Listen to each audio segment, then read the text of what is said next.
Dear brothers, I am Adama. Today we are going to comment on Chapter 4 of Book 3 of Telos. In this chapter Aurelia opens her heart about so many doubts that she still felt in her heart. I'm not going to comment on Aurelia's doubts here. The goal is to remind each of you to look within yourself. You were accustomed, guided and led to create routines for survival, to remain in this dimension. You have to wake up, get ready, work, take care of the house, take care of the children, take care of the family. Nothing can go wrong. Nothing can have a defect. Some of you take these routines lightly, but many give themselves to them as a life goal, and if something goes wrong, it becomes eternal despair. They even break their own balance. I would like each of you to look at your heart and ask a single question: am I doing this task on automatic, or am I doing it because my heart asks? I believe many of you are already answering, we do it automatically. And why does it need to be like this? Why does it need to be something to be repeated line by line, daily? Why?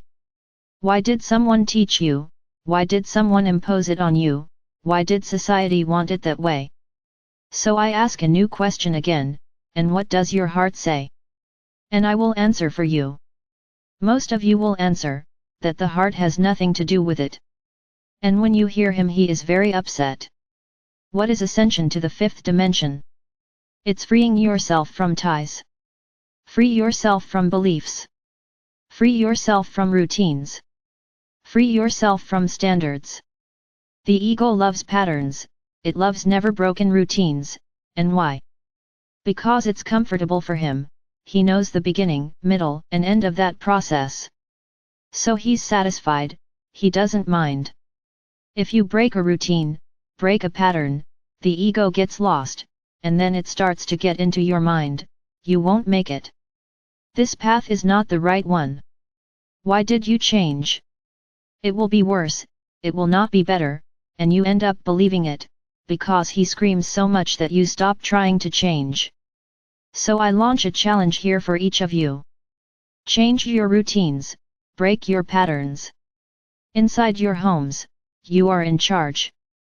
I also understand that there are partners who do not agree, who do not accept, who need to continue the standards.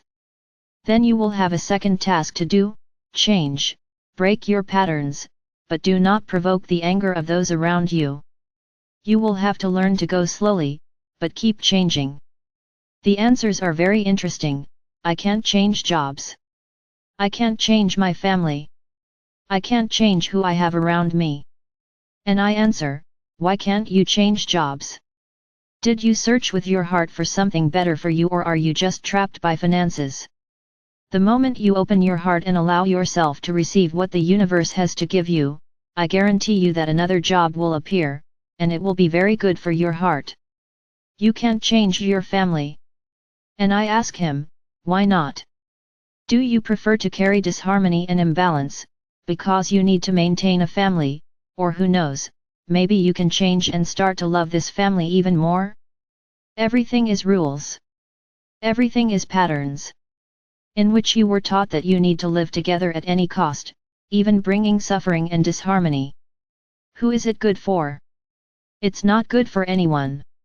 Understand, you really can't change who is around you, because everyone has their own trajectory and has their own personal ego, but I guarantee you, that if you change, it may even bother you at first, but you will be doing what your heart asks for. And if those people don't accept your change, it's something you need to think about.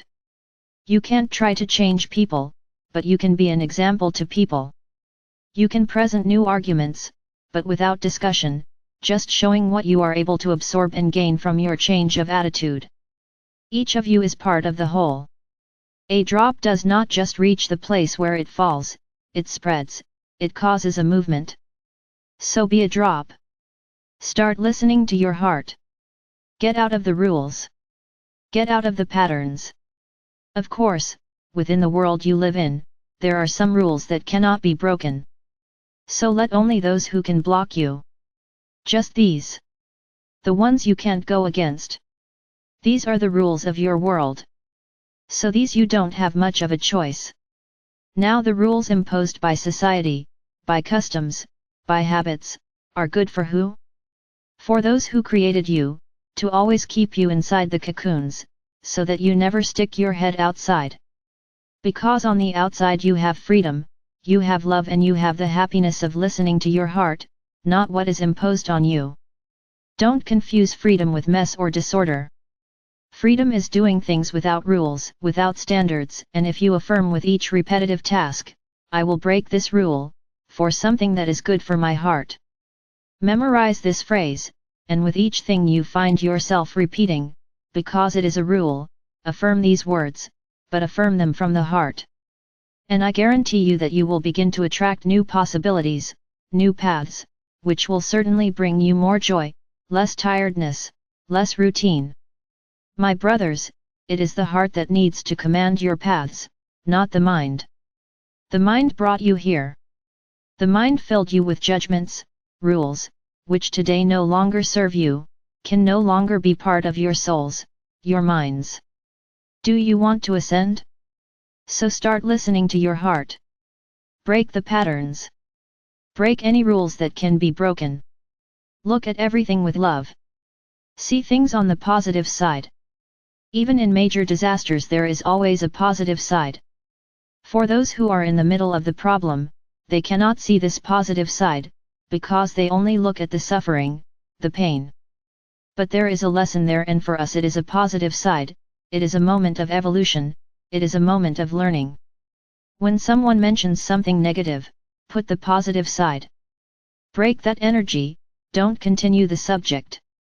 Break the energy emanated by that person, and if it was you who emanated it, do the same thing. Always look at everything from the positive side. Send positive words. Don't comment the negative. Your world is now full of negative things for you to comment on, focus on, not the positive. As we have said, the mass is boiling, because the limit has reached them. So they need to make your world a boiling cauldron, so that you only comment on the heat and pain of the boiling. But your world is not that cauldron. Your world is much bigger than that. So look at your world with love. Always see the positive side. You want to ascend, we know you do, so start changing. So that the change is light, easy. Because there will come a time when you will need to rise, and the lesson can be very painful, very painful. Don't let your lessons be heavy. Minimize the force of the lessons. As looking at everything with love, breaking patterns and the rules that can be broken. Make yourselves happy. Forget the others. Don't live in dependence on others. The others are the others, and they have their own path. If they judge you, it will be their problem, not yours.